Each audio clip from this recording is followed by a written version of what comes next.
Zee 24 तास एक पाऊल पुढे।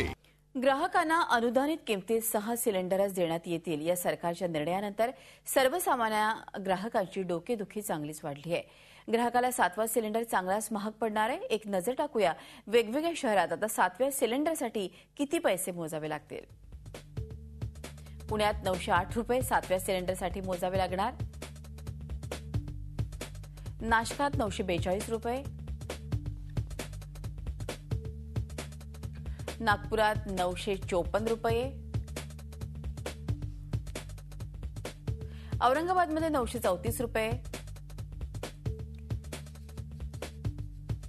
कोल्हापुरात 942 रुपये,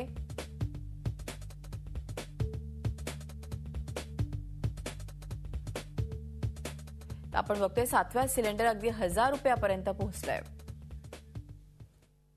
आणि कल्याणमध्ये एचपी कंपनीचे गॅस वितरक मनमानी करून पैसे आकारतात। सिलेंडर घरपोच देणंही त्यांनी बंद केलंय। त्यामुळे खांद्यावर, सायकलवर आणि स्कूटर सायकलवरून सिलेंडर घेऊन जावं लागतंय। याच्या निषेधार्थ नागरिकांनी वितरक संचालक आणि गॅस कर्मचाऱ्यांना पोलीस स्टेशनला नेऊन हंगामा केला। सकाळपासून इथे लाईन लावलोय आम्ही, त्या लोकांना तेही कळत नाही आणि लेडीज लोक उपाशी आहेत। त्याचं काय आहे का, ते मस्तपैकी तिथे बसलेत फॅन खाली, कोणी इथे काम करत नाही, काय नाही, व्यवस्थित बघायला पाहिजे ना त्यांनी। कधी जास्त घेतात, किती घेतात? 440 रुपये घेतात। आम्ही चॅनल 70 रुपये जास्त घेते एका चॅनलला। का ते कारण काय सांगतात? कारण काय सांगतात? घ्यायचं तर घ्या, नाही तर नका घेऊ।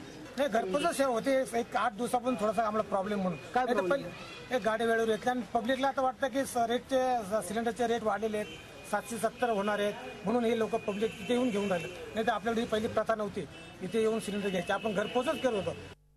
झी 24 तास एक पाऊल पुढे।